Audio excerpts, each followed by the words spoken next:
Women who run with the wolves. Myths and stories of the wild woman archetype. Chapter 1. The Howl. Resurrection of the wild woman. La Loba, the wolf woman. I must reveal to you that I'm not one of the divine who march into the desert and return gravid with wisdom. I've traveled many cook fires and spread angel bait round every sleeping place. But more often than the getting of wisdom, I've gotten indelicate episodes of Giardiasis E. coli, an amoebic dysentery. Aye, such is the fate of a middle-class mystic with delicate intestines. Whatever wisdom or notion I espied on my travels to odd places and unusual people, I learned to shelter, for sometimes old Father Academe like Kronos still has an inclination to eat the children before they can become either curative or astonishing. Over-intellectualization can obscure the patterns of the instinctual nature of women. So, to further our kinship relationship with the instinctual nature, it assists greatly if we understand stories as though we are inside them, rather than as though they are outside of us. We enter a story through the door of inner hearing. The spoken story touches the auditory nerve, which runs across the floor of the skull into the brainstem just below the pons. There, auditory impulses are relayed upward to consciousness, or else it is said to the soul, depending on the attitude with which one listens. Ancient dissectionists spoke of the auditory nerve being divided into 3 or more pathways deep in the brain. They surmised that the ear was meant, therefore, to hear at 3 different levels. One pathway was said to hear the mundane conversations of the world. A second pathway apprehended learning and art. And the third pathway existed so the soul itself might hear guidance and gain knowledge while here on earth. Listen, then, with the hearing soul now, for that is the mission of the story. Bone by bone, hair by hair, wild woman comes back. Through night dreams, through events half understood and half remembered, wild woman comes back. She comes back through story. I began my own migration across the United States in the 1960s, looking for a settling place that was dense with trees, fragrant with water, and populated by the creatures I loved: bear, fox, snake, eagle, wolf. The wolves were being systematically exterminated from the upper Great Lakes region. No matter where I went, the wolves were being hounded in one way or another. Although many spoke of them as menaces, I always felt safer when there were wolves in the woods. Out west in the north in those times, you could camp and hear the mountains and forests sing, sing, sing at night. But even there, the age of scope rifles, jeep-mounted Klieg lights, and arsenic treats caused an age of silence to creep over the land. Soon, the Rockies were almost empty of wolves too. That is how I came to the Great Desert, which lies half in Mexico, half in the United States. And the further south I traveled, the more stories I heard about wolves. You see, it's told that there's a place in the desert where the spirit of women and the spirit of wolves meet across time. I felt I was onto something when in the Texas borderlands I heard a story called Loba Girl, about a woman who was a wolf who was a woman. Next, I found the ancient Aztec story of orphan twins being breastfed by a she-wolf till the children were old enough to stand on their own. And finally, from the old Spanish land-grant farmers and Pueblo people of the Southwest, I heard one-line reports about the bone people, the old ones who bring the dead back to life. They were said to restore both humans and animals. Then, on one of my own ethnographic expeditions, I met a bone woman and have never been quite the same since.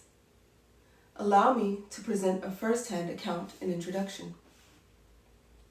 La Loba. There's an old woman who lives in a hidden place that everyone knows in their souls, but few have never been. As in the fairy tales of Eastern Europe, she seems to wait for lost or wandering people and seekers to come to her place. She's circumspect, often hairy, always fat, and especially wishes to evade most company. She is both a crower and a cackler, generally having more animal sounds than human ones. I might say she lives among the rotten granite slopes in Tarahumara, Indian Territory, or that she's buried outside Phoenix near a well. Perhaps she'll be seen traveling south to Monte Alban in a burnt-out car with the back window shot out.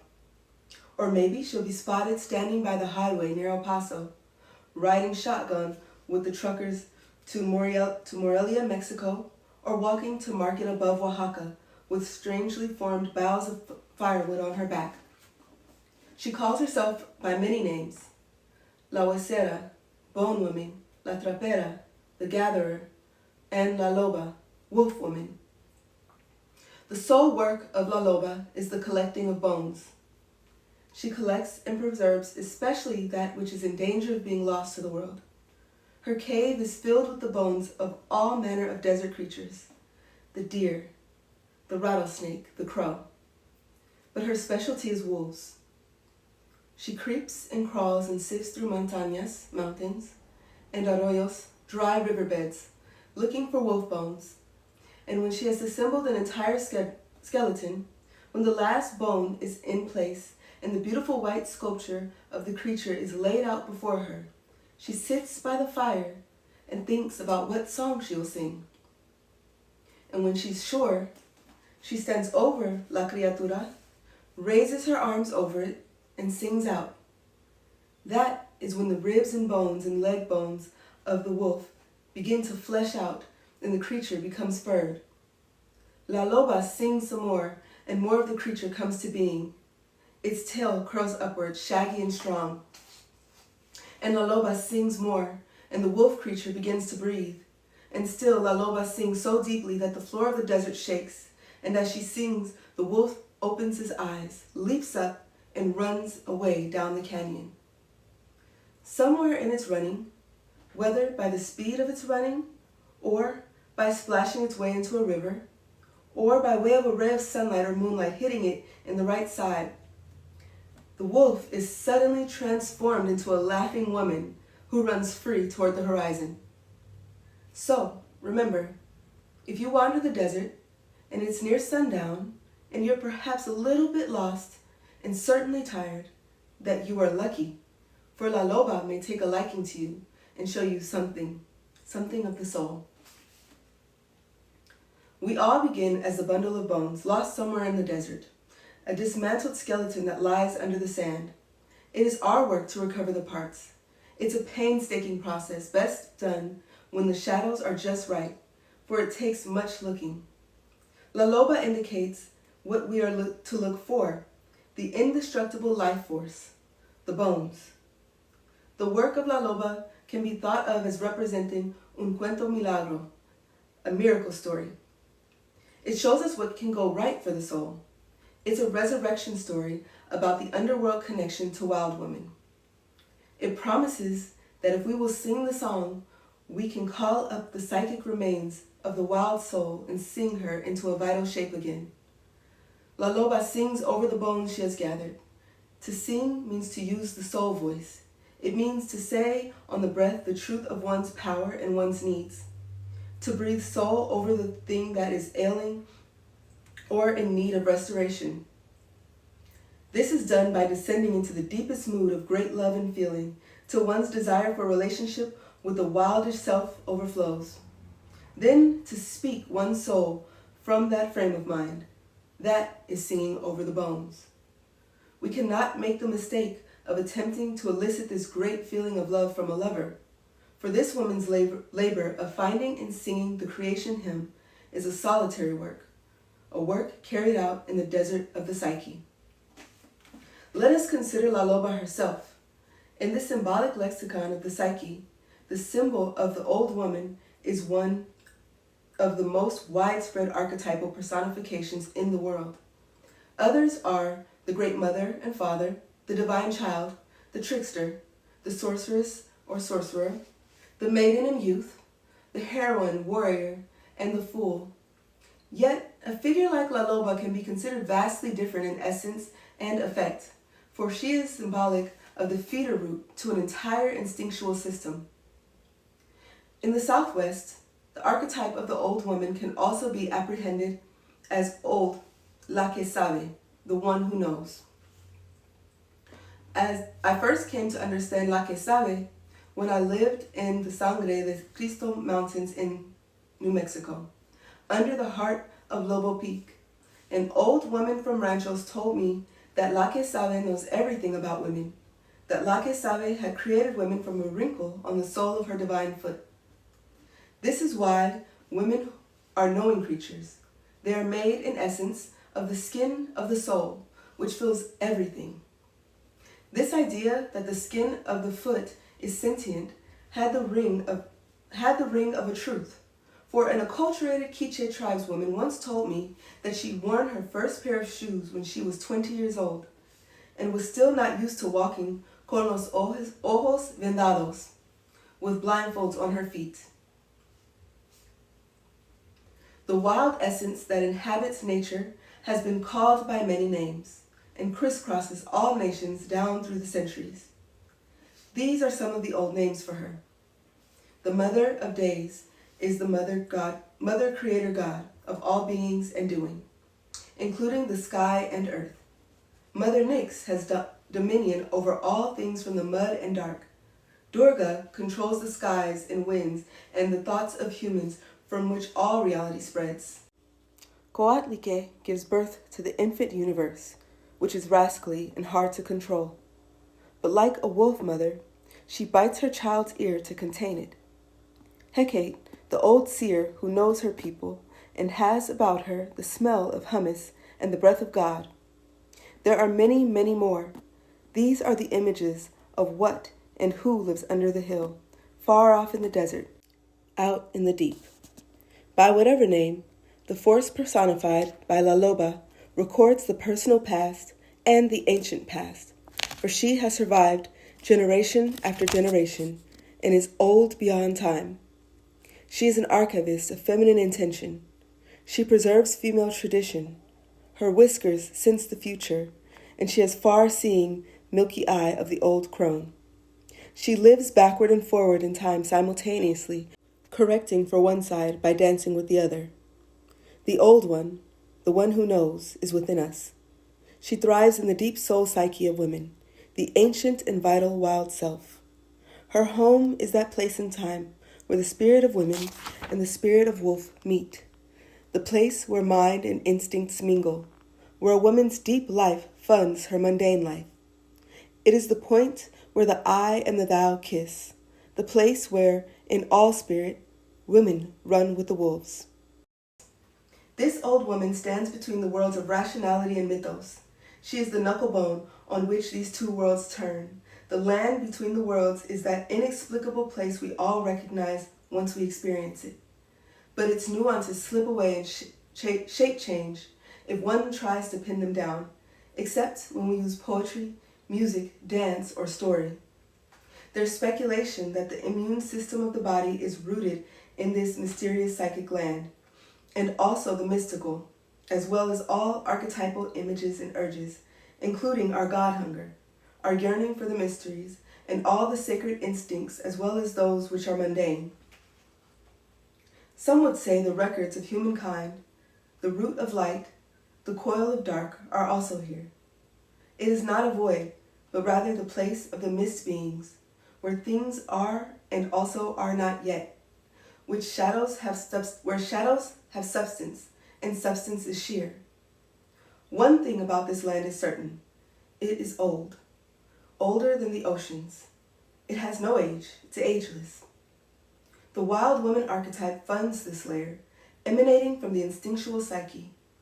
Although she can take on many guises in our dreams and creative experiences, she is not from the layer of the mother, the maiden, the medial woman, and she is not the inner child. She is not the queen, the Amazon, the lover, the seer. She is just what she is. Call her La Que Sabe, the one who knows. Call her wild woman. Call her La Loba. Call her by her high names or by her low names. Call her by newer names or her ancient ones. She remains just what she is. Wild woman is an archetype, Wild woman as an archetype is an inimitable and effable force which carries a bounty of ideas, images, and particularities for humankind. Archetype exists everywhere, and yet is not seeable in the usual sense.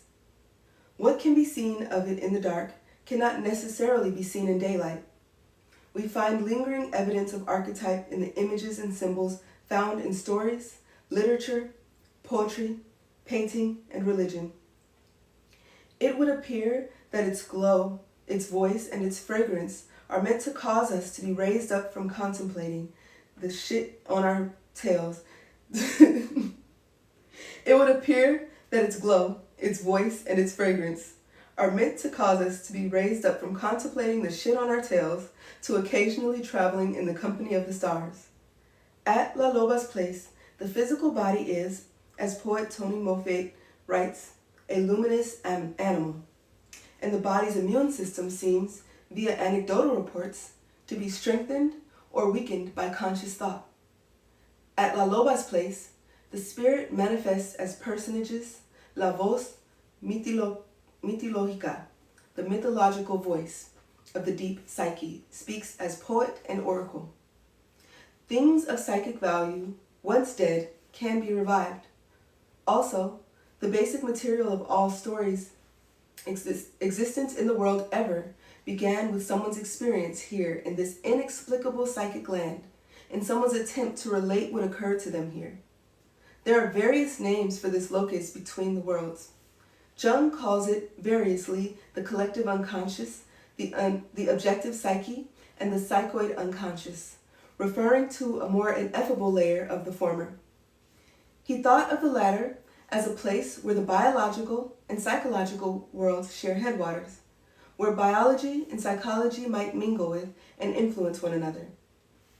Throughout human memory, this place, call it Nod, call it the home of the mist beings, the crack between the worlds, is the place where visitations, miracles, imaginations, inspirations, and healings of all nature occurs.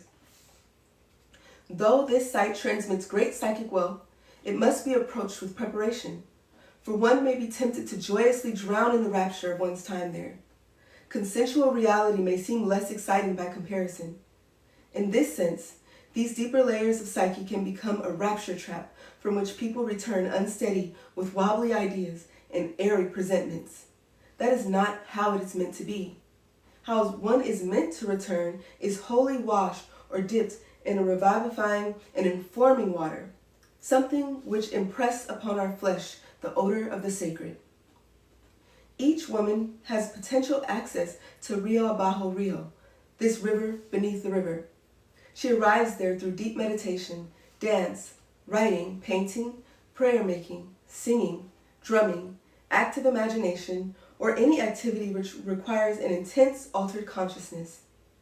A woman arrives in this world between worlds through yearning and by seeking something she can see just out of the corner of her eye. She arrives there by deeply creative acts, through intentional solitude, and by practice of any of the arts. And even with these well-crafted practices, much of what occurs in this ineffable world remains forever mysterious to us, for it breaks physical laws and rational laws as we know them.